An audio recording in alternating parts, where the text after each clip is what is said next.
La Sahel Aviation Service, cette société privée qui emploie des forces spéciales ivoiriennes au Mali.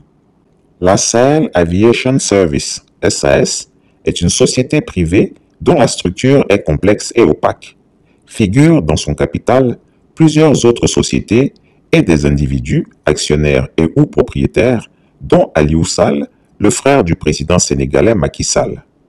Quant à la Sahel Aviation SARL, c'est le vecteur par lequel M. Sall fait son entrée dans l'entité SAS, contrairement à ce qu'on veut faire croire à la doxa, et comme je l'avais indiqué précédemment dans ma publication intitulée « Comment Alassane Ouattara et Macky Sall s'enrichissent sur le sang des Maliens ». Sahel Aviation Service, SAS, cette société par laquelle Alassane Ouattara et Macky Sall se goinfrent. La SAS est en cause et impliquée dans le scandale des 49 soldats ivoiriens arrêtés à Bamako. Elle a bel et bien employé des soldats d'une armée régulière étrangère pour des prestations privées sur un sol étranger. Écoutez ces témoignages dignes d'intérêt. Ce qui avait été dit que les militaires arrêtés venaient pour le compte de SAS, Sahel Aviation Service, c'est une société privée, à ce que je sache. C'est une société privée, même étrangère. Dans quel pays au monde peut-on quand même, une société privée étrangère peut s'octroyer le loisir d'inviter des forces spéciales étrangères avec armes et munitions pour venir sur son territoire? Soyons un peu sérieux.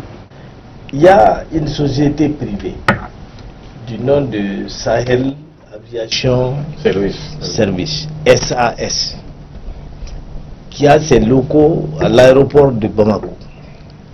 Cette société a pour actionnaires de hauts dignitaires sénégalais, ivoiriens et même maliens. Et depuis 2019, elle travaille à l'aéroport. Elle loue des avions, elle loue des véhicules, et le contingent allemand de la MINUSMA avait besoin de ses services et a même passé un contrat avec elle. Alors, il se trouve que cette société, dans le cadre de ses activités, avait besoin de se sécuriser.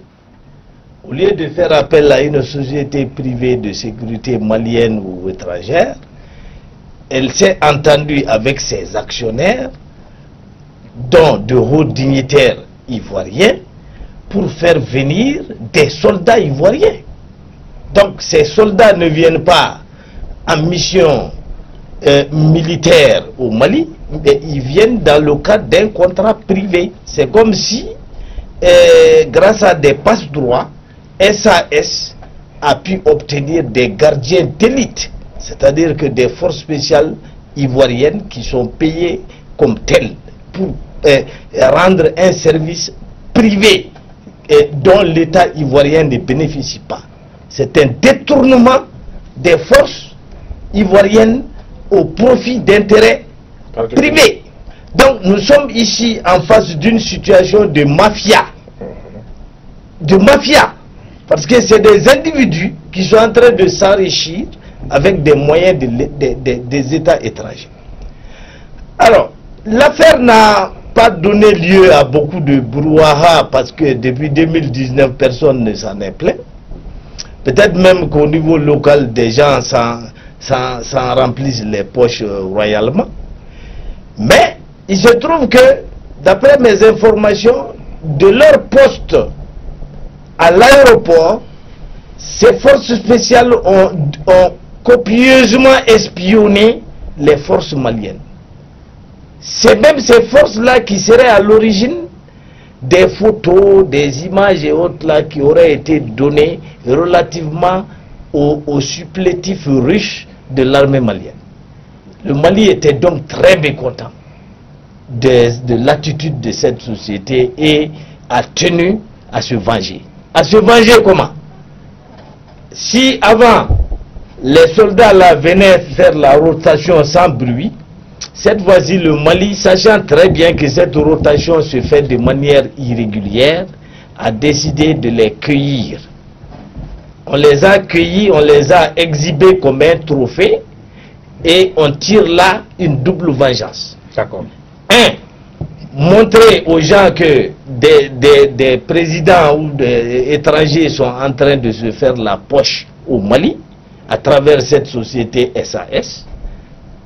Deuxièmement, montrer que le Mali a désormais besoin de s'approprier le contrôle total de son aéroport. Okay. Et ça entre dans la logique où le Mali ne veut plus être espionné et ne veut plus laisser la MINUSMA se mouvoir comme elle veut, ni aucune autre force se mouvoir comme elle veut sur notre territoire. D'accord. Okay. Je termine juste en disant que ça, c'est ce que moi je crois. Mais si il s'avère que ces forces spéciales venaient pour envahir le Mali, la manière dont elles sont venues ne peut traduire qu'une chose. Ça veut dire que quelqu'un devait être à l'aéroport pour les accueillir et les faire passer sans tambour ni trompette. C'est pourquoi elles n'étaient pas armées. Mais cette personne a pu les trahir, ou bien cette personne a pu être découverte avant leur venue et les a dénoncés. Ok. On va continuer, Maître Kounari, et cette fois-ci on va faire le tour. Je vais même rester sur vous. On va terminer avec vous, Bamba. Est-ce qu'on n'est pas en phase de différent entre deux États, puisqu'on a vu la toile s'est enflammée, comme l'a dit Makalou, de part et d'autre. On sait qu'il n'y a jamais eu de problème entre peuple malien et ivoirien. Mais est-ce qu'on n'est pas dans un différent entre États, puisque récemment, les autorités ivoiriennes avaient pensé que Bamako était un peu une base arrière pour les pro-Soro qui voulaient déstabiliser un peu le régime de Alassane Ouattara. Et au Mali également, on pense que le président Ouattara a fait du Mali un dossier personnel à travers l'embargo, à travers le vocal avec l'ancien Premier ministre Boubou Cissé, à travers Camara qui s'est autoproclamé président du Mali à partir de la Côte d'Ivoire. Est-ce qu'on n'est pas dans un différend entre État ivoirien et État malien? Mais dans mon explication, j'ai bien parlé de vengeance. Les autorités veulent se venger de tout ce que Ouattara leur a fait. Montrer aux gens que Ouattara a des intérêts ou ses proches ont des intérêts dans une société privée qui utilise de manière clandestine des soldats ivoiriens. Mais c'est un scandale. S'il y avait une société civile ou une société politique suffisamment forte en Côte d'Ivoire, des comptes seraient demandés à Ouattara par rapport à cela. Comment on peut envoyer des forces spéciales sécuriser une entreprise privée? Ok, d'accord. Bon. Et donc on se venge de Ouattara, on se venge d'autres personnes, parce qu'il paraît que dans la société, il y a le petit frère de Macky Sall qui est également actionnaire. Donc il y a des gens qui mangent ici clandestinement et dont on découvre les repas à la face du public. D'accord, Makalou, sur cette question. Oui. Ça ne va pas très fort entre Bamako et Abidjan depuis un certain temps. Oui, il y a un climat délétère de soupçon parce que, évidemment, les sanctions, comme j'ai eu à le dire bien avant, c'était les sanctions économiques, financières et commerciales, en dehors de la fermeture des frontières, elles émanaient de l'UMOA, de l'Union monétaire ouest-africaine, elles n'émanaient pas de la CEDEAO. Parce que impliquer la Banque centrale dans la sanction de notre pays, mais c'était une faute. C'est une faute des dirigeants ouest-africains qui ont en partage le franc CFA, de sanctionner un pays que vous êtes supposé aider et qui est en difficulté sur d'autres fronts par rapport à la sécurité, l'humanitaire, la santé, etc. Mais saisir les comptes de l'État au niveau du Trésor, au niveau de la banque du Trésor, du compte unique du Trésor au niveau de la Banque centrale, et puis empêcher notre pays quand même de participer au système financier de la Banque centrale, ça a amené quand même des dysfonctionnements et c'était supposé paralyser le fonctionnement de l'État. Donc c'était pas approprié. Donc maintenant que cela a été levé, on est en train de distribuer les bons et les mauvais prêts et les mauvais points par rapport à la levée de ces sanctions, mais elles n'auraient pas dû être imposées à notre pays. Donc il y avait ces soupçons déjà par rapport à la Côte d'Ivoire, je le dis clairement. On a soupçonné que c'est le président de la Côte d'Ivoire qui a pesé de tout son poids, parce que la Côte d'Ivoire c'est quand même 40% de l'UEMOA, c'est-à-dire du CFA de l'Afrique de l'Ouest. Et le gouverneur, évidemment, est toujours un proche du chef de l'État de Côte d'Ivoire, qui vient d'être renouvelé. Donc, ce sont ces difficultés, ces soupçons qui, et puis, en tout cas, d'autres, comme vous l'avez si même dit, et bien si bien dit, les personnes qui, quand même, de l'ancien régime qui retrouvent couvert et gîte à Abidjan, et sans compter aussi que des proseuros sont bien accueillis ici. Donc, il y a quand même un combat à distance par personne interposée, et je pense que c'est à travers ce climat de méfiance que nous avons vu tout cela surgir, et comme Maître Konaré l'a dit, ce n'est qu'une illustration. Mais ce qu'il faut que les gens comprennent, c'est que les temps ont changé. C'est-à-dire que personne ne va courber l'échine devant un autre pays, même si le Mali est en difficulté. Le Mali, c'est un grand pays, c'est un vieux pays. Nous sommes à la solde de personne, donc il ne faut pas que ce que le président de la transition, suite à son entretien avec le secrétaire général des Nations Unies, Antonio Guterres, avait dit, la souveraineté et l'intégrité du territoire doivent être respectées. Parce que c'est la coopération, c'est le Mali qui doit encadrer tous ceux qui sont sur son territoire. Donc vous ne pouvez pas faire fi comme s'il n'y avait personne, et puis faire ce que vous voulez dans un pays étranger, surtout avec des militaires et des armées. Ouais, professeur Gakou, l'affaire n'aurait pas eu cette proportion s'il n'y avait pas le précédent, les précédents dont on vient de parler. Oui, je vais faire simple. Les précédents dont vous parlez là, c'est tout simplement une contradiction désormais fondamentale dans le positionnement stratégique de ces deux pays-là. Je ne parle pas des peuples, mais je parle des régimes et des gouvernants. Les options stratégiques des deux pays divergent depuis que la transition malienne est entrée dans sa phase de rectification.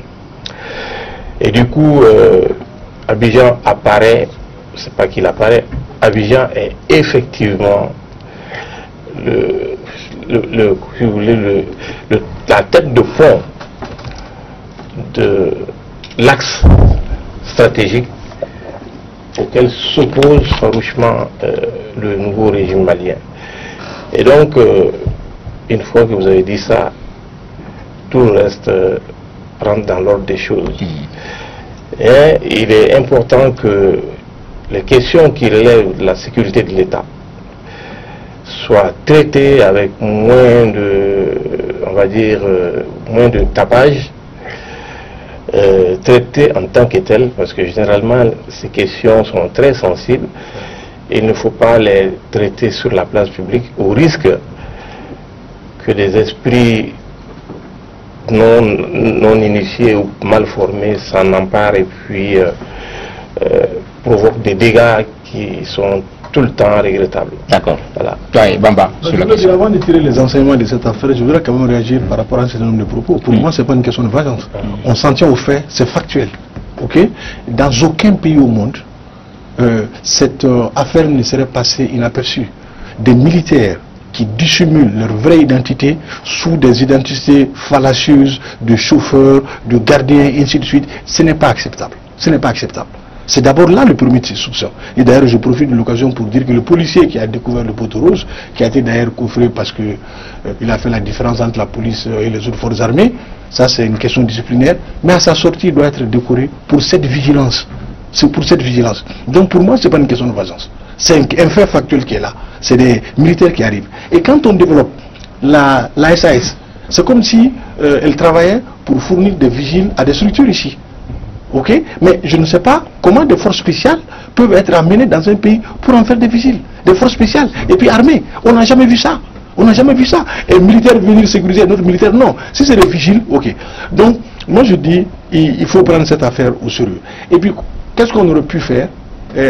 Comment on a vu en Europe, hein, pour tout le monde qui voyage ici, mais combien de fois des gens n'ont pas été arrêtés dans les aéroports juste pour des peccadilles et plus insuffisants que ce qu'on vient de voir.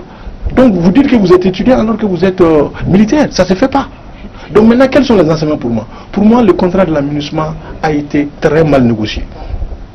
Parce que normalement, les opérations de maintien de la paix doivent un peu profiter au pays. Il y a une question de préférence nationale que nous n'avons pas pu poser sur la table. Il aurait fallu au gouvernement à l'époque de serrer les tâches, toutes les tâches qui peuvent être subsidiairement assurées au Mali, le soient par des Maliens. Mais on a vu quoi? les chauffeurs, les cuisiniers, les gardiens et tout ce qui peut être rendu par des Maliens sont sous-traités. Alors, ça profite quoi au Mali? Comment vous pouvez imaginer que notre malheur profite à d'autres? Donc moi je pense que ce que j'ai aimé, c'est le cran avec lequel nos autorités ont géré ça. D'abord, ils ont annulé le contrat de la SAS. Et moi je trouve ça. Et maintenant, pour moi, il n'y a pas de contradiction.